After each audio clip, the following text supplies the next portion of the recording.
السلام عليكم ورحمة الله وبركاته. ازيكم يا حبايبي؟ عاملين ايه؟ النهاردة ان شاء الله هنعمل المكرونة النجرسكو.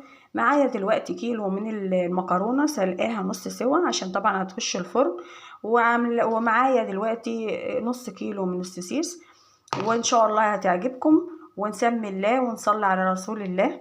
البشاميل كده معايا السمنة على النار، وهنحط كده 3 معالق من الدقيق، وهندي كده تحميصه كده للدقيق.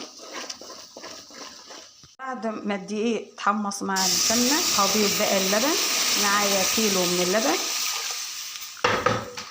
وهقلب كده. احط الملح، حطيت كده الملح، وحطيت مرق من الدجاج، وهنقلب كده لحد ما يديني القوام بتاعه. وكده البشاميل بتاعنا كده خلص.